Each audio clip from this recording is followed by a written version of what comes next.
Assalamualaikum warahmatullahi wabarakatuh. Selamat pagi anak-anak hebat. Bagaimana kabar kalian hari ini? Semoga dimanapun kalian berada selalu dalam keadaan sehat dan selalu semangat dalam mengikuti pembelajaran. Sebelum kita memulai pembelajaran hari ini, marilah kita berdoa sesuai dengan agama dan keyakinan masing-masing. Berdoa dipersilahkan.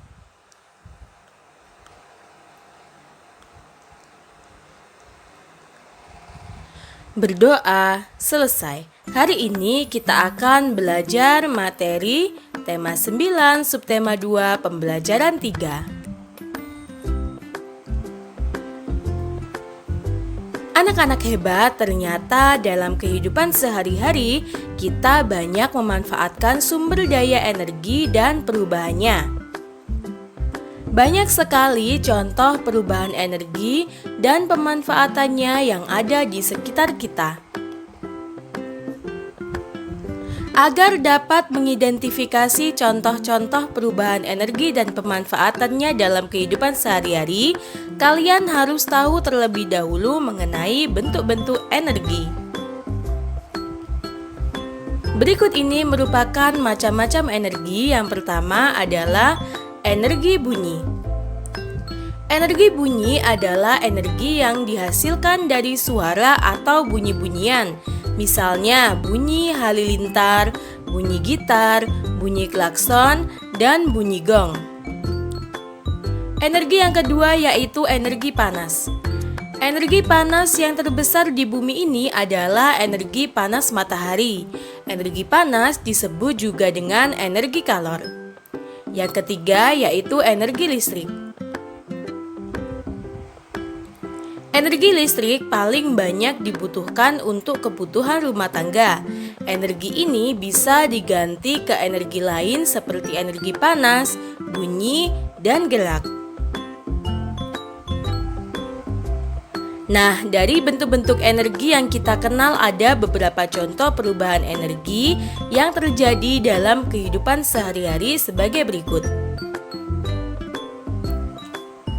Contoh perubahan energi yang terjadi dalam kehidupan sehari-hari yang pertama adalah energi listrik menjadi energi panas. Contoh perubahan energi listrik menjadi energi panas adalah penggunaan oven, kompor listrik, dan setrika. Yang kedua, energi listrik menjadi energi gerak. Contoh perubahan energi listrik menjadi gerak ini adalah penggunaan AC, kipas angin, mobil mainan, mixer, dan blender. Yang ketiga, energi panas menjadi energi panas. Contohnya, ketika sepeda motor dipakai perjalanan jauh, maka sepeda motor tersebut akan panas. Yang keempat, energi cahaya menjadi energi listrik. Contohnya penggunaan panel surya. Yang kelima yaitu energi listrik menjadi energi panas. Contohnya penggunaan alat pengering rambut atau hair dryer. Yang keenam, energi gerak menjadi energi bunyi. Contohnya menabuh gendang atau bertepuk tangan. Anak-anak hebat, Organisasi Wahana Lingkungan Hidup Indonesia atau WALHI Kepulauan Bangka memberikan satu contoh pengembangan teknologi ramah lingkungan. Krisis listrik di Kepulauan Bangka Belitung dijawab WALHI dengan mengembangkan pembangkit listrik tenaga surya. Pembangkit listrik tenaga surya ini berada di Desa Rebo, Sungai Liat, Bangka. Kini listrik dari tenaga surya ini sudah mampu mengaliri rumah-rumah warga 24 jam penuh.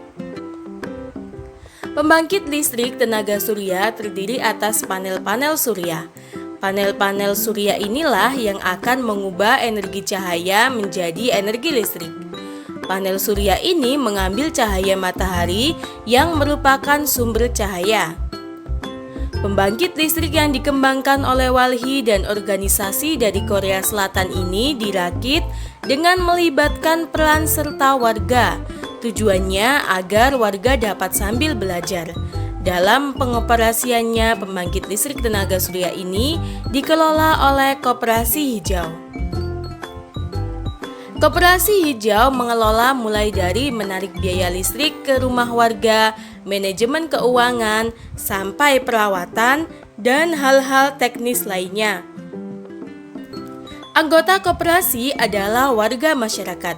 Dengan demikian, warga pun akan aktif berperan dalam menggunakan dan merawatnya. Meskipun demikian, Walhi juga tidak lepas tangan begitu saja. Walhi turut mengawasi dan melakukan pembinaan.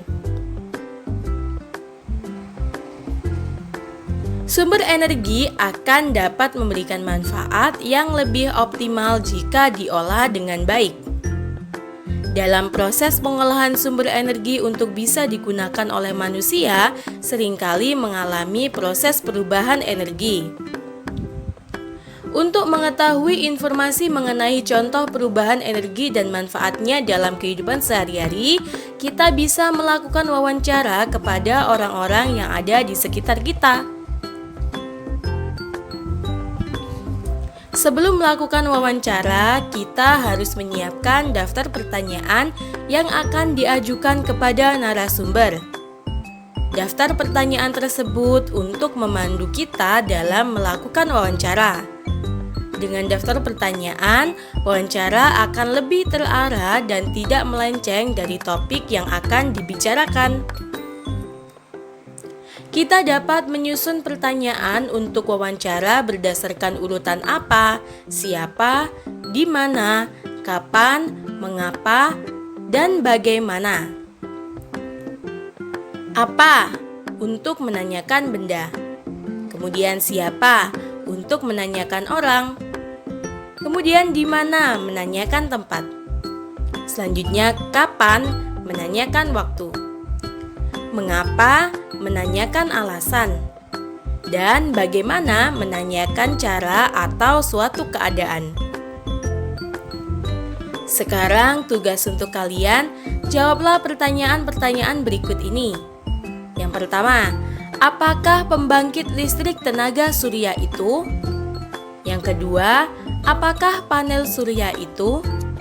Yang ketiga, perubahan energi apakah yang terjadi pada pembangkit listrik tenaga surya? Dan yang keempat, buatlah 5 daftar pertanyaan wawancara tentang perubahan energi yang terjadi di lingkungan sekitar kalian.